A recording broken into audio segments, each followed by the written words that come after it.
gods brought me to the Aegean island where the great goddess Calypso lives. She took me in and treated me with the utmost kindness. Indeed, she wanted to make me immortal that I might never grow old, but she could not persuade me to let her do so. I stayed with Calypso 7 years straight on end, and watered the good clothes she gave me with my tears during the whole time. But at last, when the 8th year came round, she bade me depart of her own free will, either because Jove had told her she must, or because she had changed her mind. She sent me from her island on a raft, which she provisioned with abundance of bread and wine. Moreover, she gave me good stout clothing, and sent me a wind that blew both warm and fair. Days 7 and 10 did I sail over the sea, and on the 18th I caught sight of the first outlines of the mountains upon your coast, and glad indeed was I to set eyes upon them. Nevertheless, there was still much trouble in store for me, for at this point Neptune would let me go no further, and raised a great storm against me. The sea was so terribly high that I could no longer keep to my raft, which went to pieces under the fury of the gale, and I had to swim for it, till wind and current brought me to your shores. There I tried to land, but could not, for it was a bad place and the waves dashed me against the rocks. So I again took to the sea and swam until I came to a river that seemed the most likely landing place, for there were no rocks and it was sheltered from the wind. Here, then, I got out of the water and gathered my senses together again. Night was coming on, so I left the river, and went into a thicket, where I covered myself all over with leaves, and presently heaven sent me off into a very deep sleep. Sick and sorry as I was, I slept among the leaves all night, and through the next day till afternoon, when I woke as the sun was westering, and saw your daughter's maid servants playing upon the beach, and your daughter among them looking like a goddess. I besought her aid, and she proved to be of an excellent disposition, much more so than could be expected from so young a person, for young people are apt to be thoughtless. She gave me plenty of bread and wine, and when she had had me washed in the river, she also gave me the clothes in which you see me. Now, therefore, though it has pained me to do so, I have told you the whole truth. Then Alcinous said, Stranger, it was very wrong of my daughter not to bring you on at once to my house along with the maids, seeing that she was the first person whose aid you asked. Pray do not scold her, replied Ulysses, she is not to blame. She did tell me to follow along with the maids, but I was ashamed and afraid, for I thought you might perhaps be displeased if you saw me. Every human being is sometimes a little suspicious and irritable. Stranger, replied Alcinous, I am not the kind of man to get angry about nothing. It is always better to be reasonable, but by Father Jove, Minerva, and Apollo, now that I see what kind of person you are, and how much you think as I do, I wish you would stay here, marry my daughter, and become my son-in-law.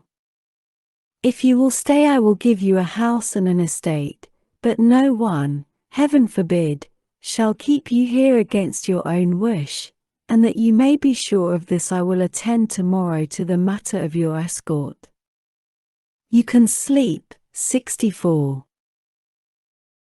During the whole voyage if you like, and the men shall sail you over smooth waters either to your own home, or wherever you please, even though it be a long way further off than Euboea, which those of my people who saw it when they took yellow-haired Rhadamanthus to see Tityus the son of Gaia, tell me is the furthest of any place, and yet they did the whole voyage in a single day without distressing themselves, and came back again afterwards. You will thus see how much my ships excel all others, and what magnificent oarsmen my sailors are."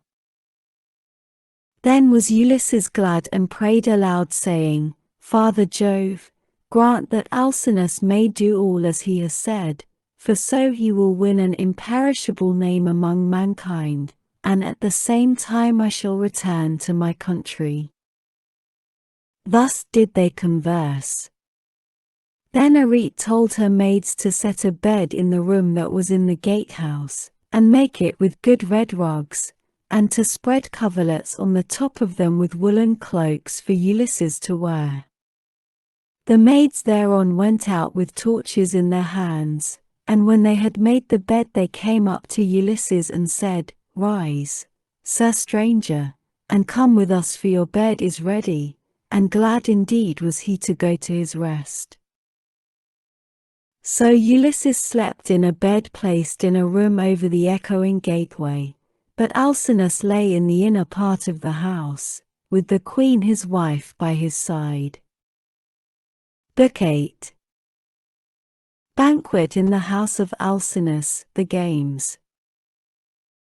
Now when the child of morning, rosy-fingered dawn, appeared, Alcinous and Ulysses both rose, and Alcinous led the way to the Phaeacian place of assembly, which was near the ships. When they got there they sat down side by side on a seat of polished stone, while Minerva took the form of one of Alcinous' servants, and went round the town in order to help Ulysses to get home.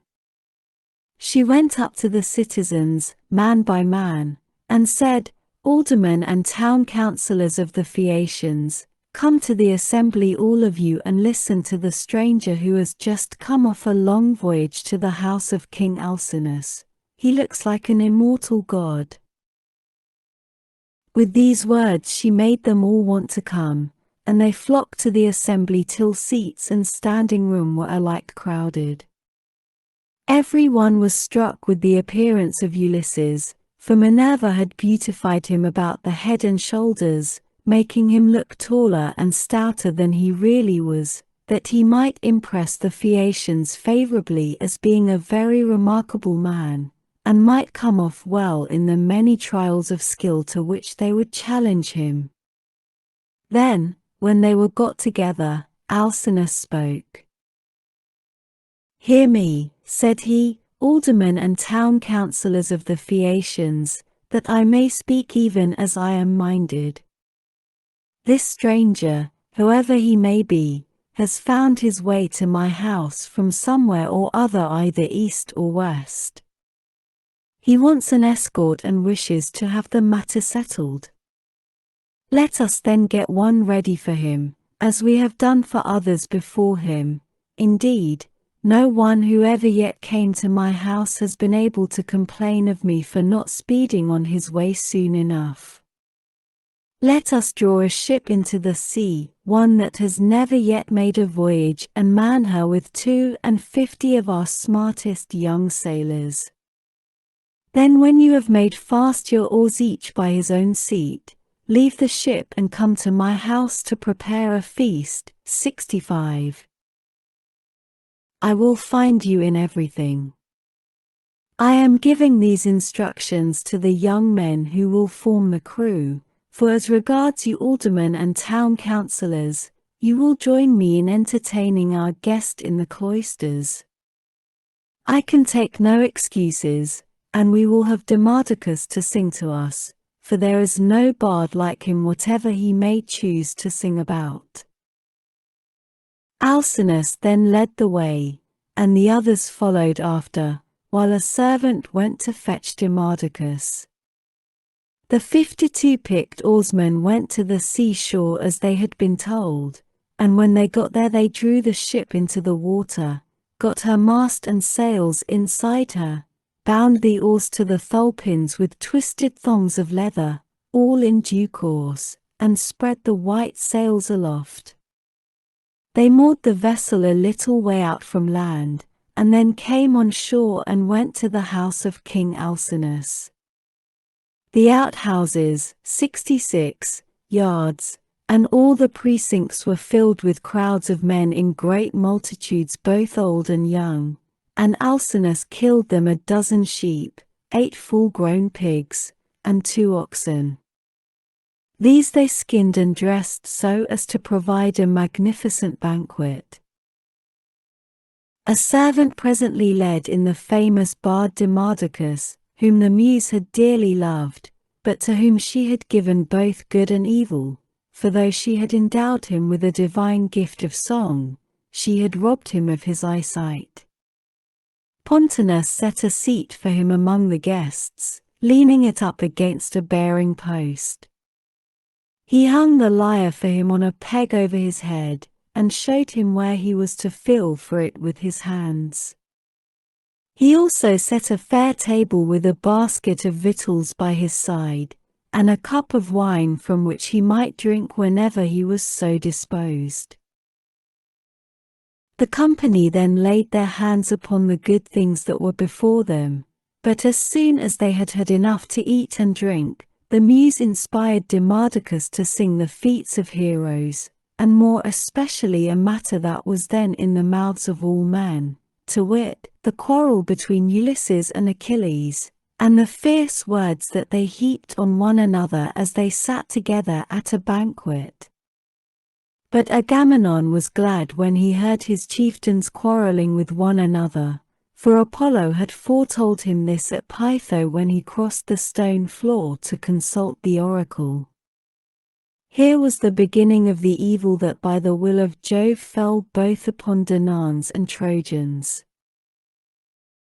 Thus sang the bard, but Ulysses drew his purple mantle over his head and covered his face, for he was ashamed to let the Phaeacians see that he was weeping.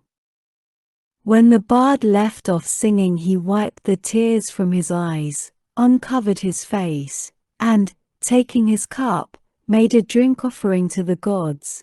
But when the Phaeacians pressed Demodocus to sing further, for they delighted in his lays, then Ulysses again drew his mantle over his head and wept bitterly.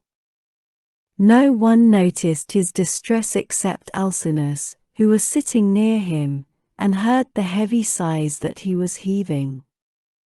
So he at once said, "Aldermen and town councillors of the Phaeacians, we have had enough now, both of the feast, and of the minstrelsy that is its due accompaniment. Let us proceed therefore to the athletic sports, so that our guest on his return home may be able to tell his friends how much we surpass all other nations as boxers, wrestlers, jumpers, and runners." With these words he led the way, and the others followed after. A servant hung Demodocus's lyre on its peg for him, led him out of the cloister, and set him on the same way as that along which all the chief men of the Phaeacians were going to see the sports. A crowd of several thousands of people followed them, and there were many excellent competitors for all the prizes. Acronios, Ocyalus, Elatrius, Nautius, Primnius, Anchialus, Erepmius, Pontius, Prorius, Thune, Anabessanius, and Amphialus son of Polonius son of Tecton. There was also Euryalus son of Norbalus, who was like Mars himself, and was the best-looking man among the Phaeacians except Laodamas. 3 sons of Alcinous, Laodamas, Helios, and Clytonius, competed also. The foot races came first. The course was set out for them from the starting post, and they raised a dust upon the plain as they all flew forward at the same moment. Clytonius came in first by a long way. He left everyone else behind him by the length of the furrow that a couple of mules can plough in a fallow field. 67. They then turned to the painful art of wrestling, and here Euryalus proved to be the best man. Amphialus excelled all the others in jumping, while at throwing the disc there was no one who could approach Elatrius. Alcinous's son Laodamas was the best boxer, and he it was who presently said, when they had all been diverted with the games, Let us ask the stranger